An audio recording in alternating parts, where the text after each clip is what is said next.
I work with a lot of young people, like in their 20s and 30s, and when I'm with them, I feel like I'm 20 or 30. And every once in a while, something will happen, and I'll be like, oh my God, like, I'm an old lady. Yeah.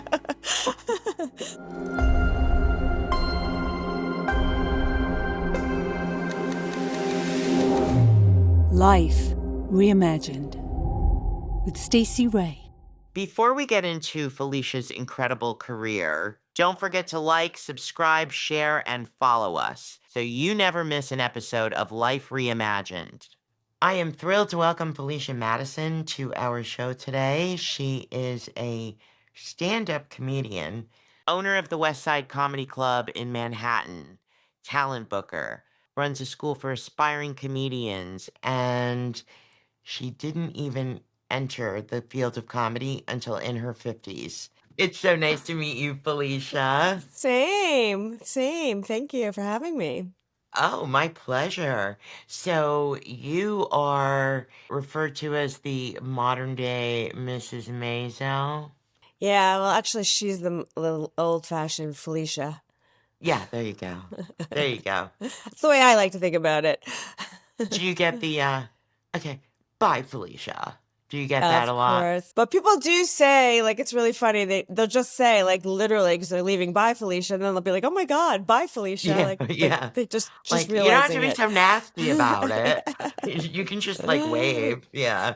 So, I don't know if you know this. My family used to have a comedy club. And I have to tell you, most of the comics were men.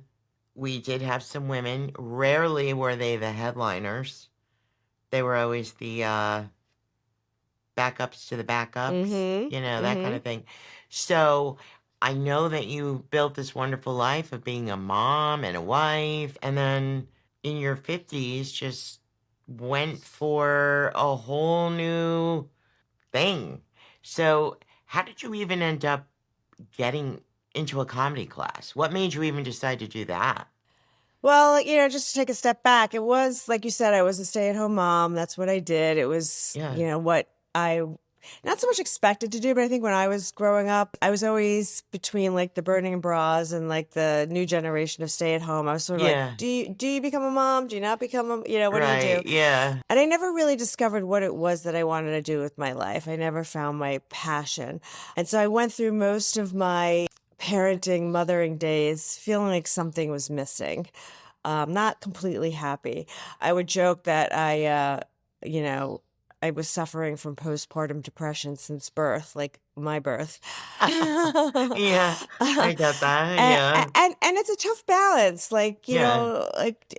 I don't think there's no perfect solution. I think my Right. friends that were working moms weren't happy either because they felt like they were missing out on stuff. So I was always trying new things. I always joked around on my tombstone. I would say she tried. I had a friend who was doing stand-up, and I always admired him. And one day I said to him, I just want to try it. And he hooked me up with a class. And a girlfriend of mine, who I've known for a very long time, who was going through the same thing, we decided to take it. And it was a 6-week class, and we went to a graduation show. And I was just hooked from day one. From day one, it's like a drug. And I teach comedy now, and I say to Right. people that are thinking of doing it, I said, just make sure this is something you want to do, because once you start, you're not going to be able to stop. Unless you're really awful. But even then, sometimes people don't want to stop. Yeah, right. So, what is it that you have found about it that was a drug and so addictive? What did you love about it that much? It's the rush of being on stage and getting people laughing. It's just makes you feel good. And of course, the counterpart is, when you don't get people laughing, that can be an anti-drug. That can kind of set Yeah. you back into that depression and that hovel. But then you just like riding a horse, you get back up, and it's like a Yeah. one-time thing, and you get that drug again. And I did a one-woman show about my father that talked about his life. He also discovered a passion late in life by chance. My mom was going through the same crisis that I was going through, about the same age, and she decided to take an art class and dragged my dad along for the ride. And the teacher felt sorry for him and gave him a piece of clay. And he started to play with the clay and proceeded to make a perfect bust of my mother.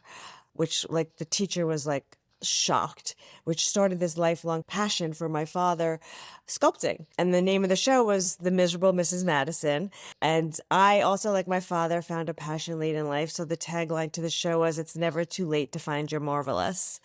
So I kind of teach my kids and I teach people that, you know, you could have these hidden talents inside of you that if you don't try, if you don't go out there and explore, you might never find. My dad, if my mom didn't drag him into that class, might have never discovered this immense talent he had. I couldn't agree with you more, and it's a little bit of an example in my own life. My mother-in-law had Alzheimer's, Mm. and we, at a certain point, brought her in to live with us. And we started sending her to an adult daycare, which she loved. She was quite the socialite, or at least fancied herself to be one. So she loved, like, the attention that she would get.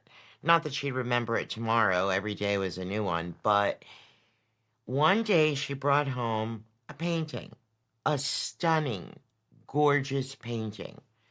And I said, "Where did you get that?" And she said, "I made it." I said, "Janet, where did you get that painting?" Long story short, the next day I drove her back with the painting, and I said, "I am so, so sorry. I think she may have, by mistake, took this from you." And they looked at me like I was nuts and said, "She painted that." My husband and I were so blown away because, A, she's never painted a thing in her life, okay? Where did this come from? And so, there was this whole thing about how, as cognitive decline happens, there's also this artistic side that can present itself that one Hmm. never. It was almost like she was one of those prodigies, but at a really late age. And so, eh, thinking about your dad, like with the sculpting, not implying that he has dementia, but that was just, I don't find it shocking. I find it thrilling that he was able to find that. And Yeah. it probably brought him a lot of great joy in his life, Oh, yes? he loved it. He loved it. And he ended up getting Parkinson's. And what was sad is it was one of the first things we noticed before he was diagnosed. His eye-hand coordination went and his statues started not looking like what he was Like, doing. yeah. That might have been heartbreaking for him too. Yeah, Yeah. yeah. My takeaway, this is how demented comedians' minds are, 'cause my takeaway, your story was amazing and I loved it, but my takeaway is, dementia daycare, they don't remember the next day. That'd be a great gig for me. Yeah, yeah, yeah, exactly. I could just They, keep going there every day, working on my yeah. routine. They will Yeah, they remember it from won't day to remember day. you were there yesterday. Exactly. Exactly. Right.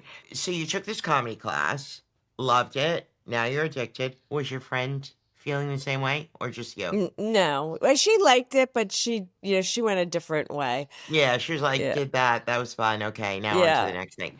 So, what did you do from there? Like, how did you get yourself to a place where you could start doing shows? I mean, because I think open mic night has got to be extremely anxiety producing. It would be for me, but Yeah, yeah, it was hard, and what we find in this industry, and there are a handful of people like me, these older women that are mothers who have decided to go into stand up, and what we've discovered is that we're resourceful, we can yeah, multitask, and we have a mindset to like get things done, and yeah, have a little bit more confidence than the younger folk, and right. we created our own opportunities, all of us, and we used our Mm-hmm. business sense and our organization to succeed.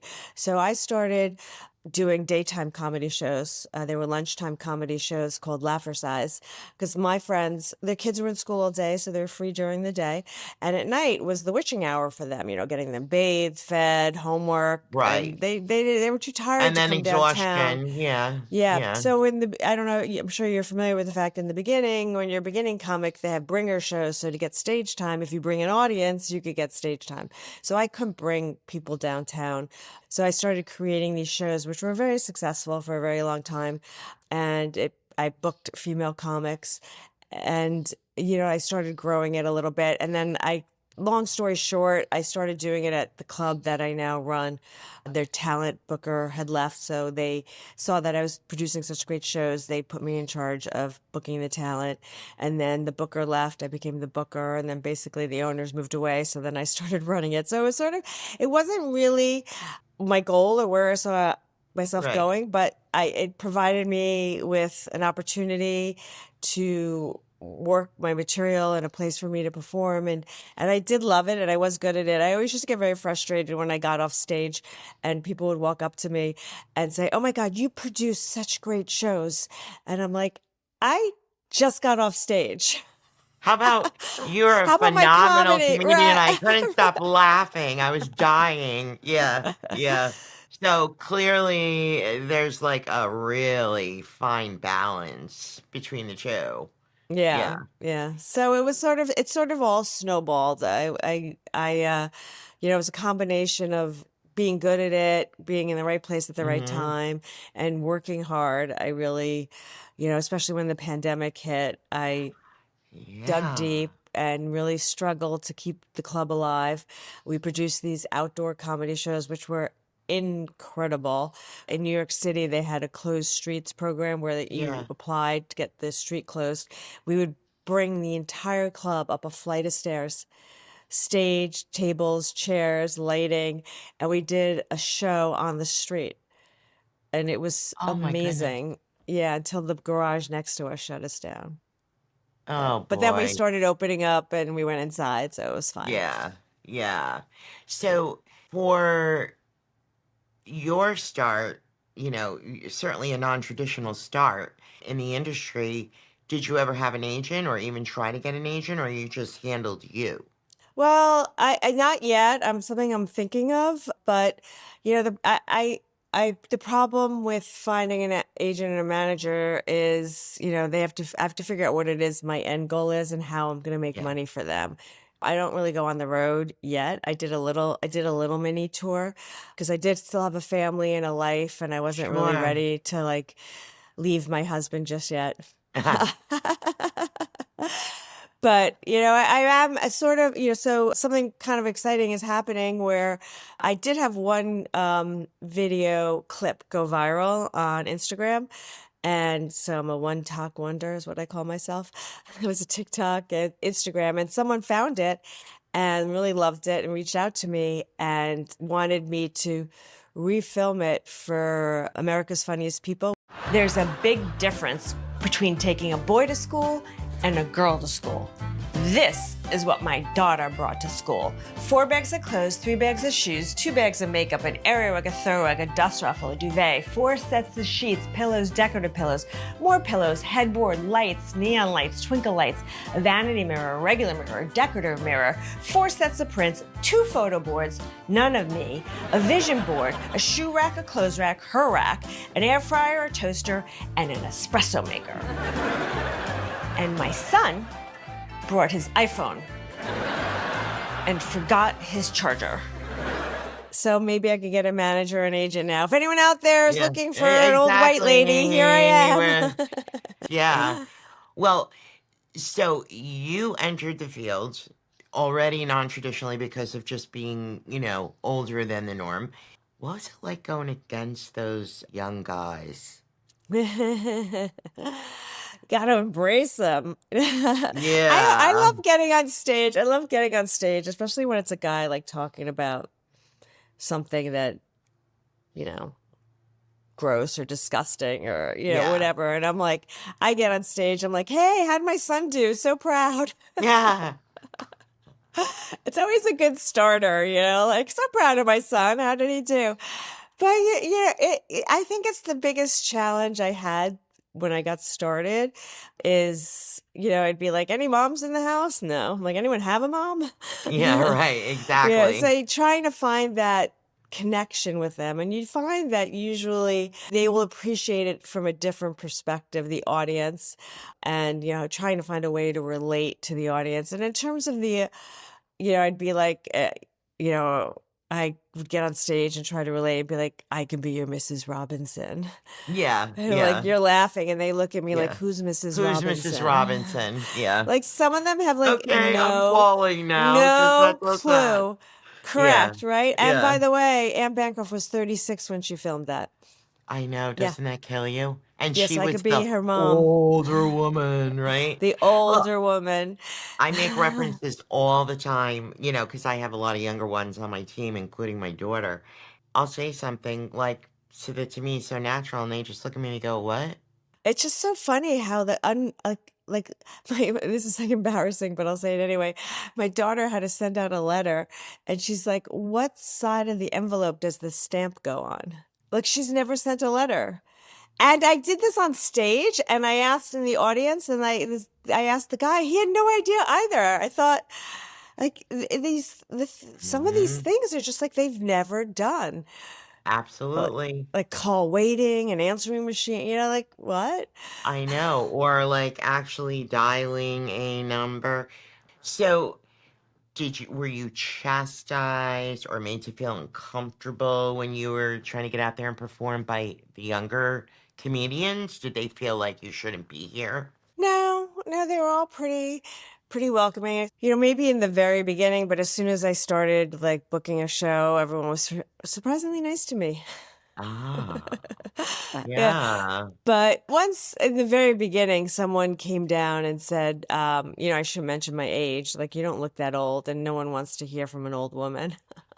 I know, Okay, right? that reminds me of like, I talk about this all the time, ad nauseum, about, there's this expectation that we're gonna become invisible and just shrink down and disappear because, oh my God, we're 50 now, or we're 60 or 70 or whatever. But I find that more and more we're just absolutely refusing to do that. And there's no reason for us to do that. And people don't know what to make of it. They Mm. really don't. They really don't know how to respond or act. Well, what I like is I've noticed these Instagram trends where they're comparing what 50 and 60 looks like now versus what it looked like 20 years ago. Yeah. And we appear a lot different. So I don't think Yes. we come off as old as we Oh. really are. Like, when I tell people, I'm working on a joke about this, I haven't like quite gotten it right, but I love it when I tell people my age and they look at me and they have such a look of horror in their face. Like, they think I should look like, "Ugh." Yeah. I know. And, I and know. I'm looking at their expression and saying to myself, oh my God, like, Yeah. what are you thinking about who I Yeah. am and what I should be like right now? Because and the one thing about working with younger people, it's funny you talk about them chastising me. I work with a lot of young people, like in their 20s and 30s. And when I'm with them, I feel like I'm 20 or 30. Yes. I don't feel Yes. like and every Yeah. once in a while, I'll like something will happen and I'll be Yeah. like, oh my God, like I'm an old lady. I'm gonna tell you a funny story. We did one of our girlfriend getaway. We do something every year, and we either do it at a resort or we charter a ship or whatever. We have about 100 women that come. They're all definitely over 50. Well, my daughter, I was teaching her, and so I'd hired a DJ for like this big dance party and all of that. About an hour in, she pulls me aside. I can barely hear her, and she goes, I just want to apologize to you for being wrong. And I said, about what? And she goes, well, I really thought that when you hired a DJ, you were wasting your money. And I looked at her and I go, okay, first of all, 80 of the 100 had not stopped dancing continuously for an hour. And I just looked at her and I go, we're the freaking dance generation, man. I mean, Hmm. we know all the dances. We I love love to to dance. dance. Yes. And so it made me laugh out loud because I was like, it's all perception, right? And I love being part of this movement right now that we are really trying to make women understand they don't have to be invisible, they can be invincible. Your life can be anything you want it to be. It's like when they say to me, why would you start a business, in your 60s? And I go, because I'm going to be 60 anyway. Right. So, I have to do it. So when you decided to really pursue your comedy career, how did your husband and your kids take that? Like, what did they think about it? Well, my kids, I have 3 kids. My youngest one took it the worst, and she was the one, she's never seen me perform live. Out of Oh, all my older ones, they were already out of the house, and they were yeah, just, they thought it whatever. yeah. She takes the brunt of it. What's interesting about her, though, which gets back to parenting, is I started doing stand up. She might have been like 13, I think, and she made a comment. She does not remember me being a stay-at-home mom. She sort of like looks back at, maybe with a little bit of resentment that like I was home for the other ones and not Oh, and her. not for her. And I'm like, you're kidding me. Like, you don't remember all these birthday parties and things. And she was an ice skater. I woke up at Yeah, 5 a.m. to take her yeah, ice skating before school started. So I think she had a little bit of that. And she's the one I make the most fun of because, like, she's the most like me. So we really clash. So she's the gift that keeps giving me comedy. And she's actually very yeah, funny, but we'll never do comedy because I do it. But my other 2 thought it was fine, and then they started thinking it was cool when, like, people started noticing, like, my clips, or people, like, saw that I was associated with other more famous comedians, and then they right, thought, like, "Ooh, look at my mom, she's cool." right, Um, right, my right, my my husband, he is a great guy, and he always knew that I was struggling with trying to find something to make me happy. So he knew that this made me happy. So he was happy for me, like a happy wife is a happy life. So he's very supportive, and it's hard. It's a hard career for a woman, especially, yeah, if your husband's not in the same industry, you're out at night, he's out at day, right. and it's hard to have a family, but he's been great. What I find interesting, however, is I do like it sometimes when people seem to ask me that question a lot, like, what does your husband think about, your Yeah. career, or you being, and no one ever asks a man that. You are 1,000% correct. So funny. I just was a guest on someone's podcast, and one of the conversations we had, she was talking about how she and other moms, working full-time careers, taking care of the kids, and she was talking about that point you reach like every day where you're like, "Oh my God, like I'm an octopus. I have my hands in everything, and how am I going to manage this?" Right. And I'm so stressed. And we were talking about my concept of a me moon, which is something I really promote for women because we take care of everybody all the time. And, we're like the last on our own lists. So Mm-hmm. we're having this conversation. And I said to her, I'm listening to you, Jenny, and I get it because we've all been there. But let me ask you something. When have you ever heard a man say, "Oh my God, I'm so stressed. I have to get the kids in the bath. I've got to cook dinner. I've got to do this. I don't have any like work-life balance." They don't have that. When has a man ever said, I Zero. need some me time? Yeah, exactly. Because they just take it.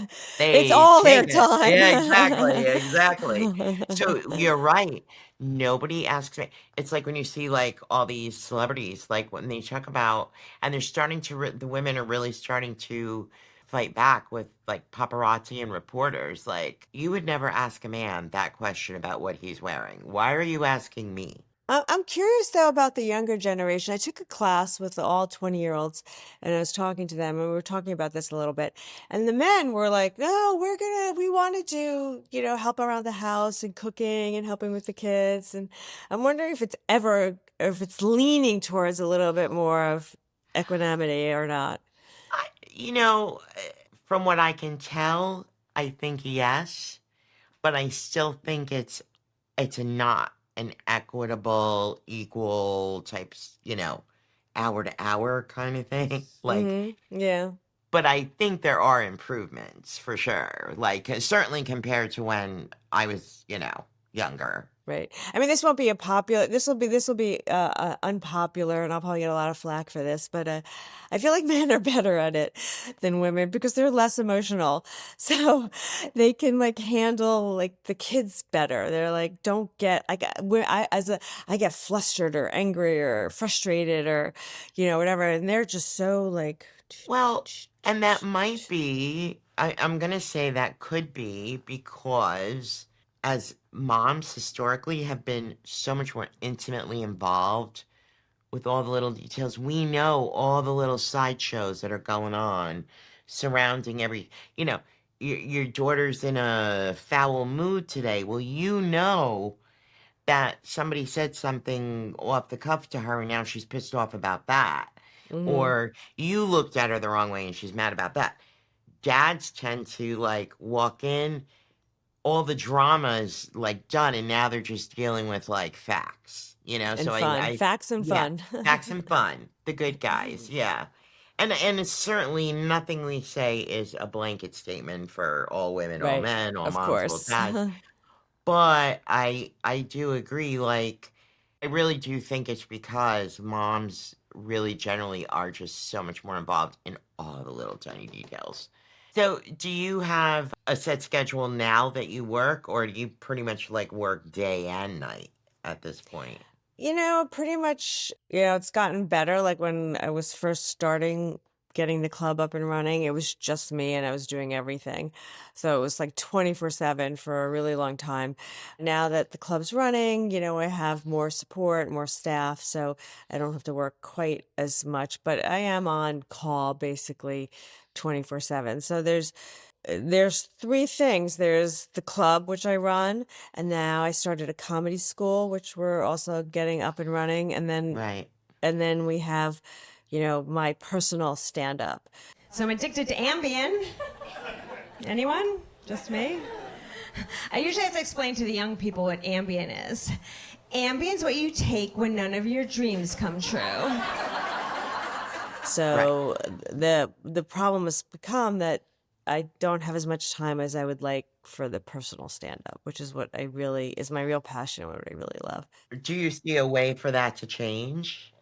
Yeah, I have to just, I was talking to someone about marketing for the three of them, and then we ran out of time and we didn't get to talk about me, and I was like, that's just the story of my life. It's the story of being a mom, like we always come last. We never put ourselves first. Right. So I am trying to put myself first and what I want to do first and what makes me Yeah. happy.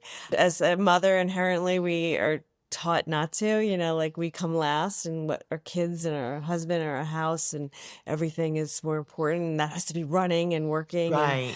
But I do love everything that I do. So it's just a matter of managing and really I think now with I had my first special that came out that is doing very Which I well, want to talk about with you. and Yeah. now I have the Yeah. America's Funniest People. So I do feel like I'm at a inflection point where something, could Yeah. happen. If it's gonna happen, it's now. And I joke around in comedy, like I hope it does, because if I have to pivot again, I'm gonna break a hip. And no kidding. I can so relate to that. I can so relate to that. Not happening. Yeah, exactly. So I have to tell you, when I heard the name of your special on YouTube, I was like, oh, this sounds like fun. And it's a great special. I mean, Thank believe me, I you. loved it. But I gotta tell you, Better Than Sex, that name did not come from what I thought it would come from. And here's where I'm out of loop. My daughter's almost 40 years old, okay? And I had no idea there was a makeup called that. Well, it's funny because I was talking to someone recently. I work in a writers group with a bunch of writers. We have a show Yeah, at the club called Not Ripe Bananas, and they're a group of comedians. We get together, we literally work on new material, and then we get up on stage and do it for the first time. It's a free show. And so they're very intimately involved in, my comedy and everything like that. yeah. And I think like about 2 years after the special, I was talking about the mascara, and one of the guys in the audience was like, there's really a mascara called Better Than Sex? He thought I just made it up. I know. I know. But they're marketing it to teenagers? Okay, can I say this on my show? What the fuck? I mean, Well, like, wow. well, we're Like, not 100% sure they're marketing to teenagers, but my yeah, joke was if they were yeah, marketing it to me, it'd be called Better Than Sleep. yeah, that's right.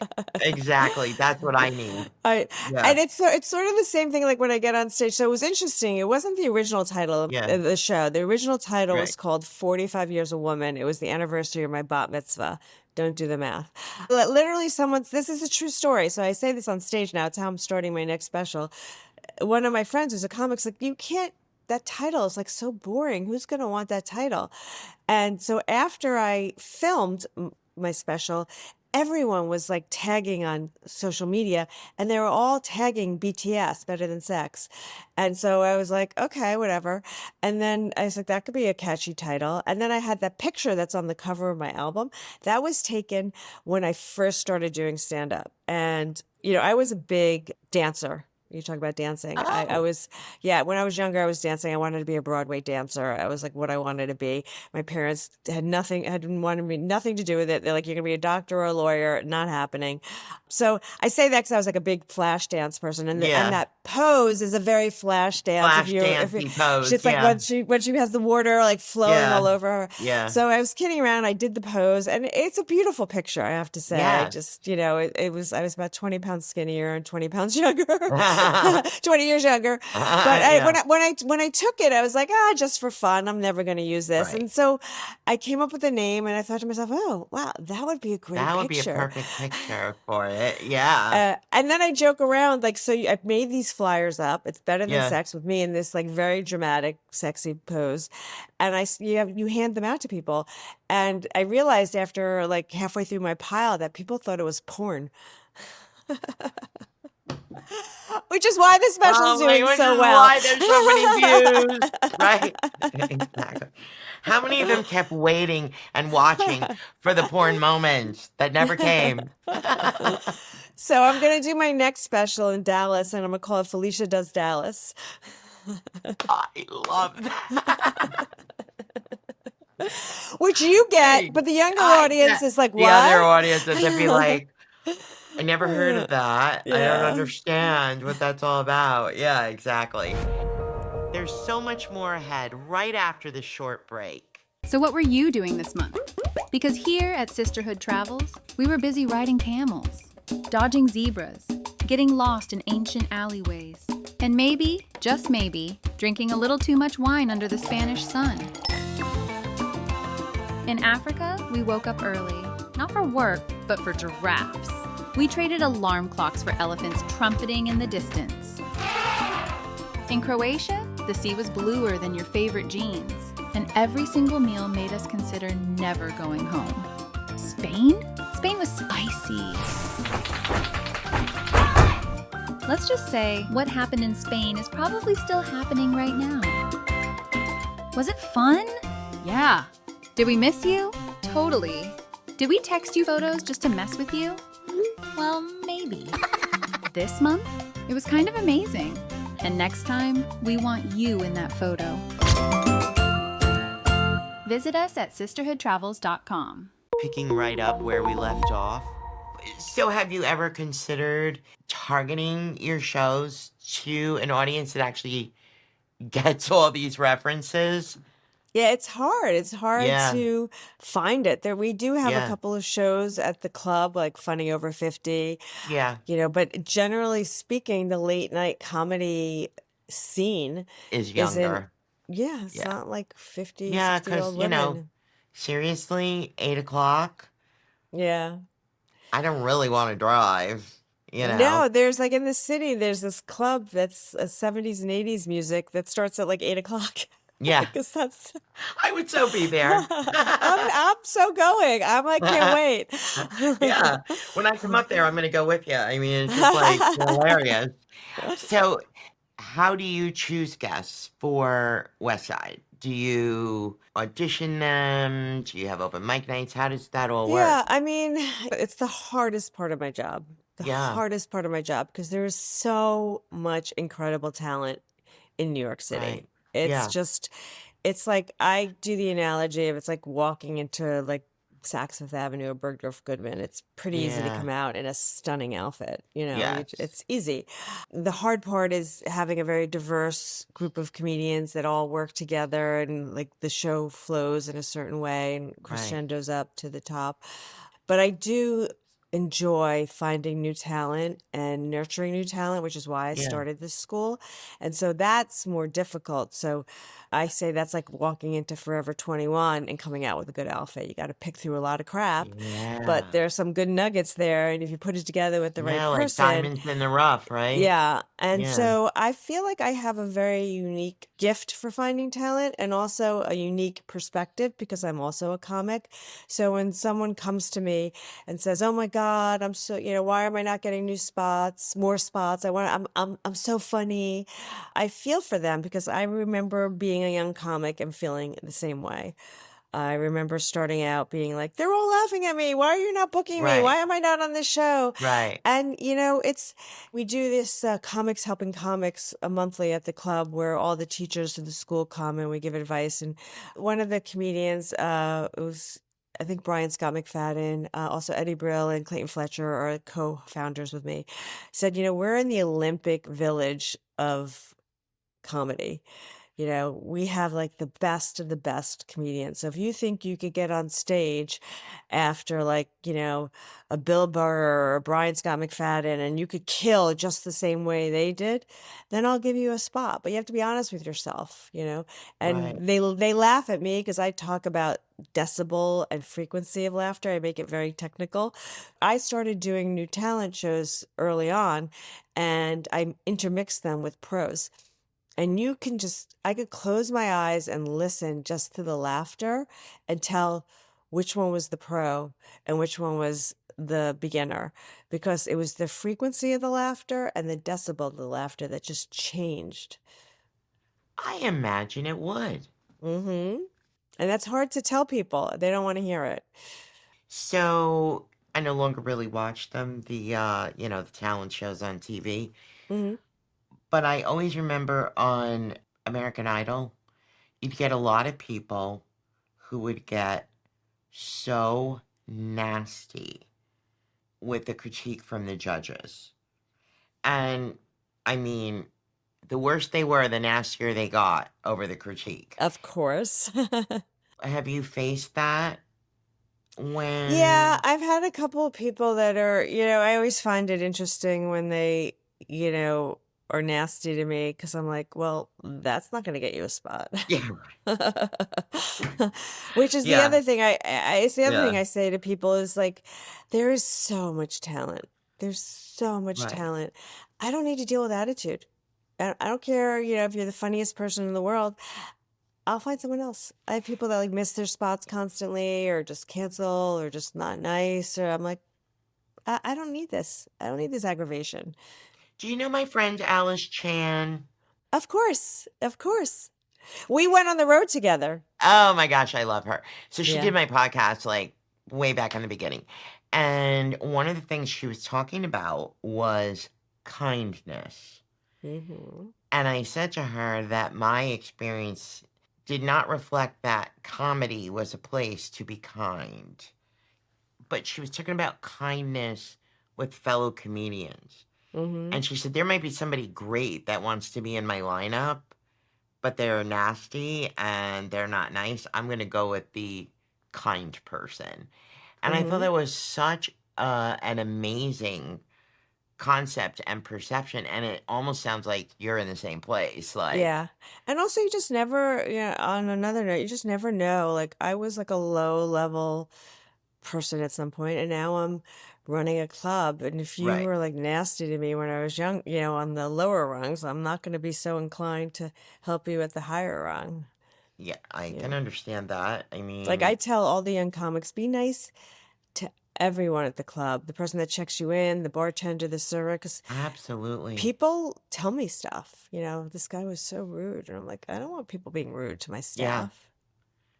Absolutely not. What is it that happens to people that they get too big for their britches? Yeah, I don't know. I wish I knew the answer to that. There's like twofold. The super talented that get that way. And then, usually the not so talented are they're just so unaware that Yeah. that's why they're that way. They're like, it always amazes me when someone's on stage and they're bombing. Like if it were me, I'd be off that stage in a second. Right. And they're always the ones that go over. They're always the ones that like, I'm gonna get, they like, Yeah, I'm okay, just gonna keep get going off for my it. Yeah. stage. Yeah. Yeah. Have you ever had to physically remove anybody from your stage? We have, yes. Oh, wow. Yes, we have. Oh, We usually boy. try to do it like nicer with like the lights or the once I Yeah. you turn the sound and the Yeah. lights off. That always works, Right.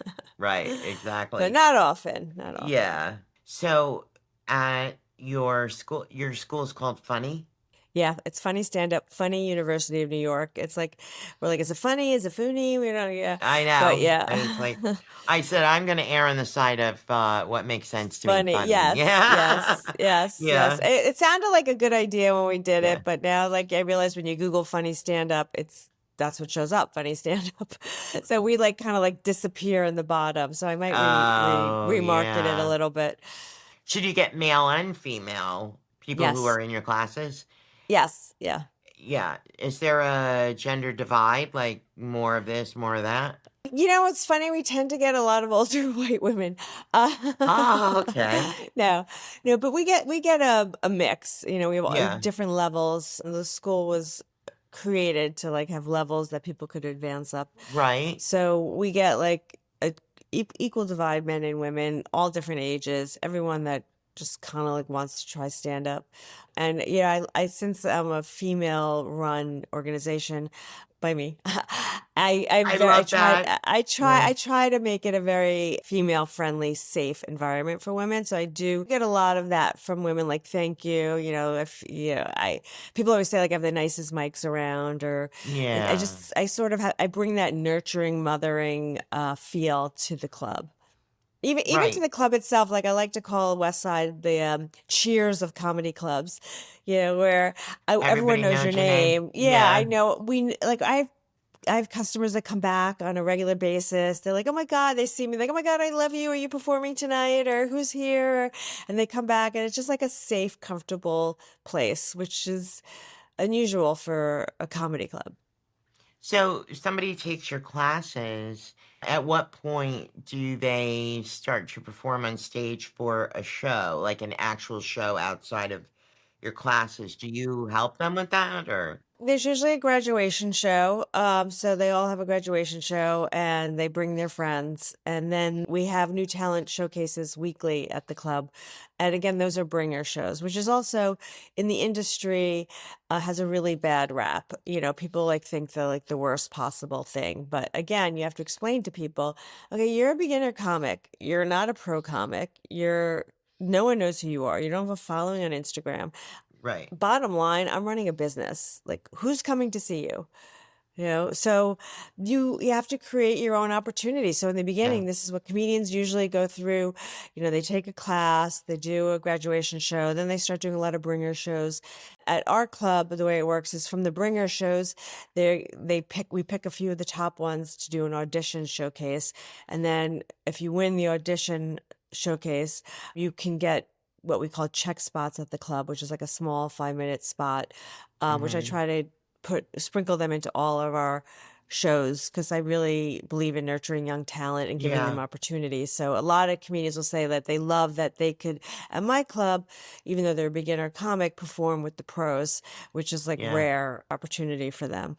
And then they stay in there for a while, and then a lot of them will start producing their own shows or bar shows Yeah. just to get more stage time or start going on the road, which is a really good way to get more stage Right. time.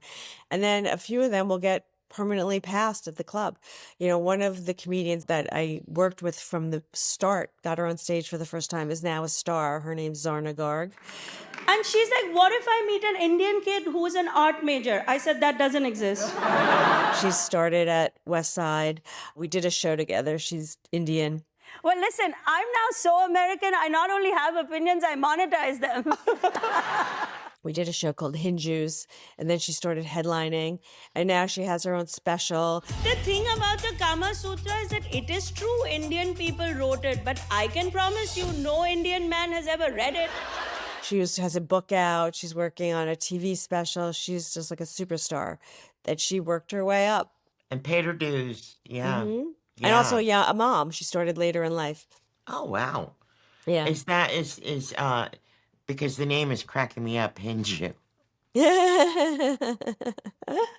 I need That's to find another so Hindu so I could do it again. It was a I great know, that's show. awesome. But is it available on streaming or anything? We did some clips. She was very early on. She was like a begin. Yeah. I mean, she was a superstar from the minute she Yeah. started. So, and we talked about it's interesting because there's a lot of similarities between the religions, and it's like Yeah. very, very different. And so we would just like pick at it and we did a little Yeah. skit in the beginning, the two of us, Yeah. and then we all just did our individual routines. It was very funny. Something that a certain famous comedian said recently in the last few months, that political correctness has ruined comedy. Do you agree with that? Ruined comedy, I think, is no, I don't agree with that for a lot of reasons. There's always been issues with political correctness in comedy. I mean, Yeah. Lenny Bruce was arrested a few times just for, I think, cursing on Sure. stage and doing political comedy.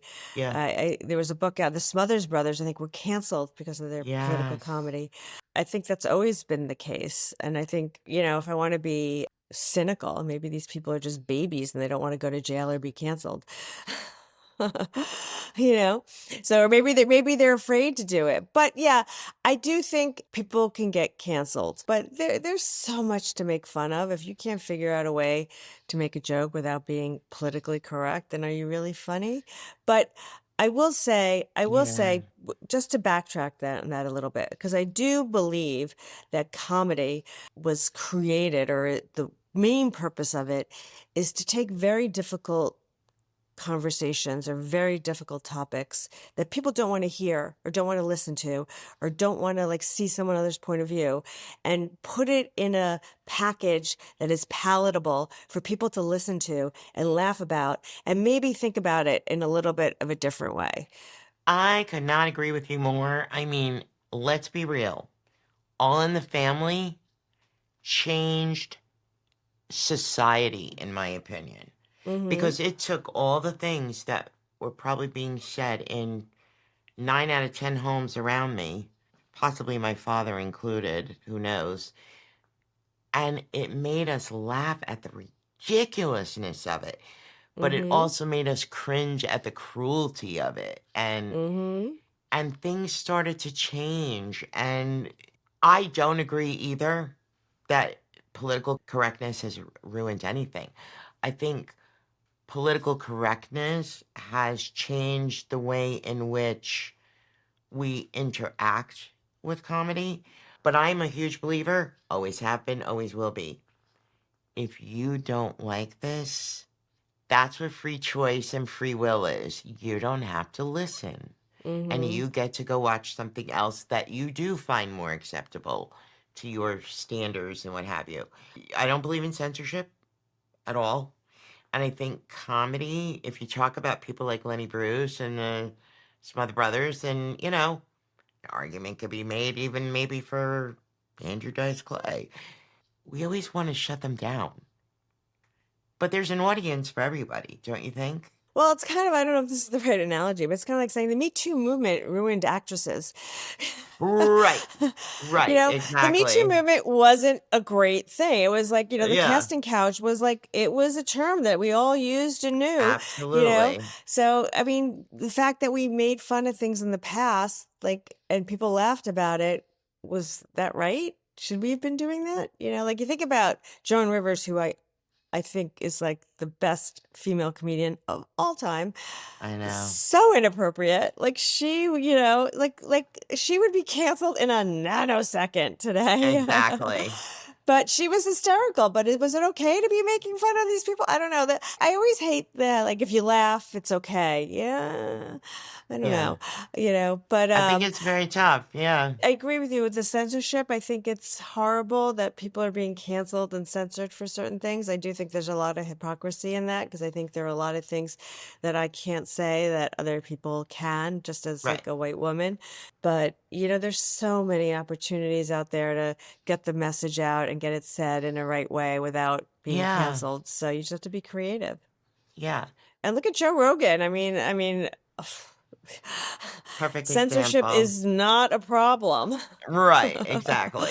More popular than ever, right? But do you meet a lot of budding comedians who are focused on a particular message with their comedy? Yeah, I think we kind of encourage young comedians to, find their voice or their niche that they can Mm, speak to.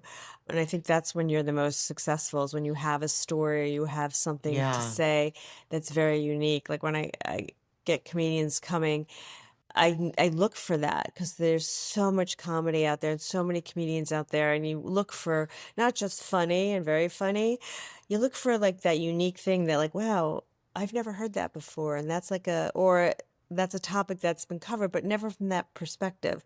Right. Because I see a bunch of tapes and comedians, and I see the same jokes. Like now, it used to be 23andMe, now it's Chat GPT. Everyone's making Chat GPT jokes, which I have a Yeah. really great Right. one. So I'm hoping that goes viral before it becomes like passe. Yeah. Right. Right. Right. Right. Right. but, like you have to have that unique perspective on it and find your unique voice. Because I think that is, no matter what your art, I think like your personal convictions and your messaging is everything, right? Hmm. So, Yeah, I think,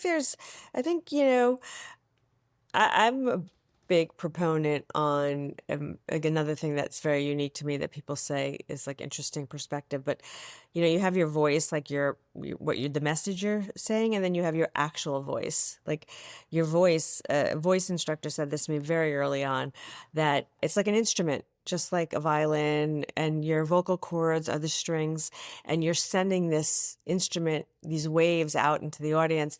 And I can tell immediately from a person's actual voice if I think they're going to be successful.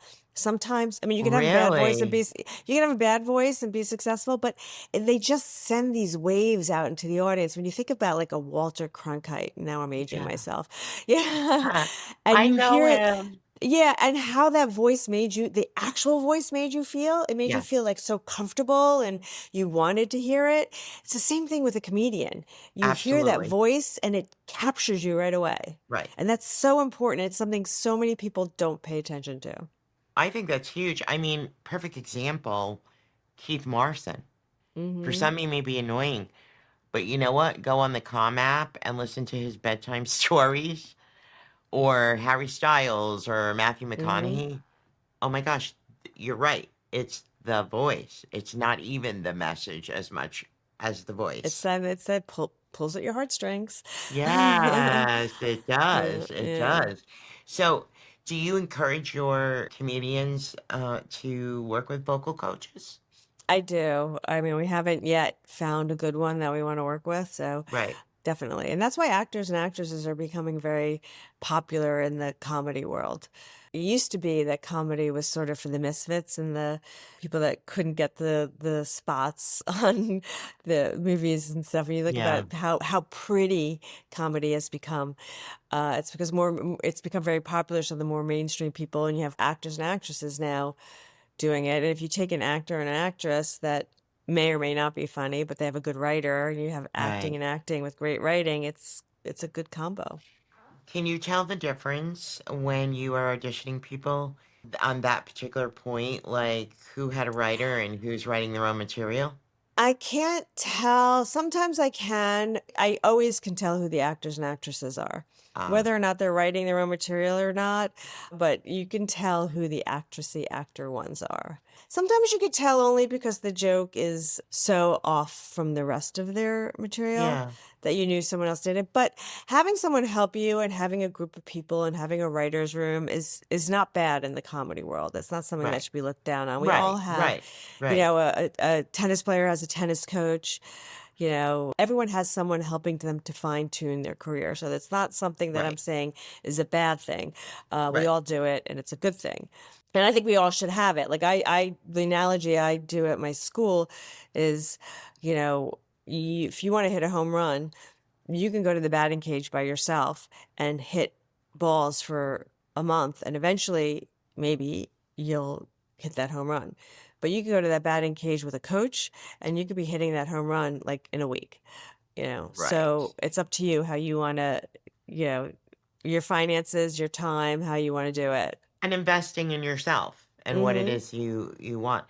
So I'm curious because I work with women all day, every day, who are basically over the age of 50, many in their 60s and 70s, who may have this secret budding wish to try stand-up comedy. What do you suggest for them? First of all, make sure you want to do it, because once you Yeah. do, you'll be doing it for a lifetime. Yeah. And, come take a class, start a Yeah. class and do it if you love it and if you have a talent for it. I mean, we have a lot of older women that are very great. And Yeah. I do encourage, people always come up to me, which it always makes me a little uncomfortable, but they're like, "Oh my God, you reinvented yourself. You found yourself. You're such a good example of what to do." And it makes me like, whatever.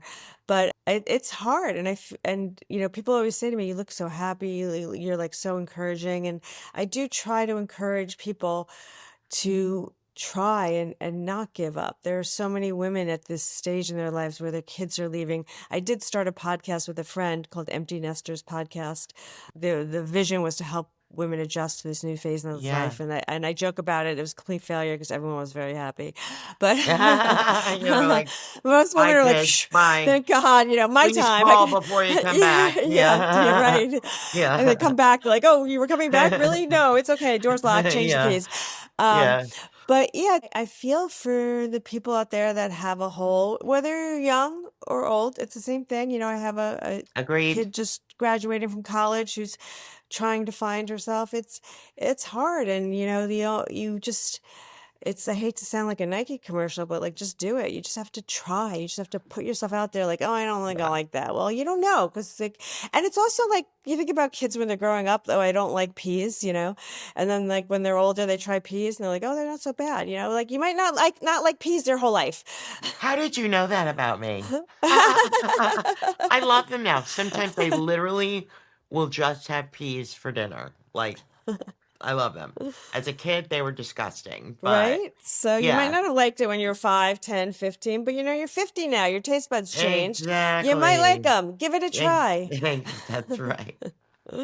So, my last question for you, my friend, is what's in the works for Felicia? Well, I'm working on my new special.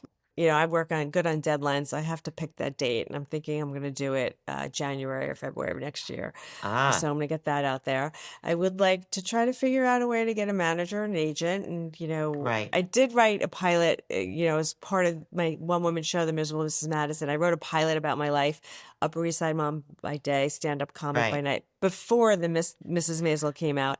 I know the So nerve I of always them. I always joke. Yeah. I vividly remember where I was when I saw the pilot, and I joke. I was on vacation. I joke. It was a good thing I was on the ground floor, because when I jumped out the window, I did not die.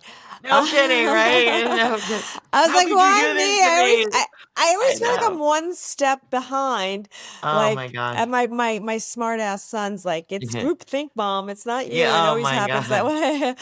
But so I would like to, like, revamp it a little. I don't think. I remember when I was doing it also, and I was talking to managers and agents about it, and they were like, "Whatever you do, we don't want to see any more pilots about stand-up comedy. The industry's inundated with it. Just, it won't Yeah, work. Rethink it, blah blah blah." And then like 3 years later, out comes Hacks, which is like the #1 show, and it's about a I stand-up know. comic. I'm like, I know. "Really?" I So, know. but I do want to write a new pilot, and I would say, like, if you would have asked me when I started this, what I wanted to be like a Nora Ephron, or like on The View. Yeah. And I don't think a talk show is in the cards for me. I don't think there are any, like, most talk shows, when you get to be my age, that's when they start replacing you with the younger ones. I know that's why podcasts work. It's like you can't So, cancel me. Yeah, yeah, yeah. so So, do you allow yourself me time? what's that? Okay, that's what I thought. Yeah. Okay. Yeah, no, I do. My only me time is really exercise, and that's where I do my best thinking and I Oh, decompress and what interesting also, which if anyone out there is thinking about what they want to do, I started meditating, and it coincided with the start of my career. So, coincidental or not, I don't know. But I do find when I get stressed or when I get unfocused or when I'm really don't know if I bring myself back to that yeah. downtime, me time, it's when my brain starts to think and the ideas start to flow. Right.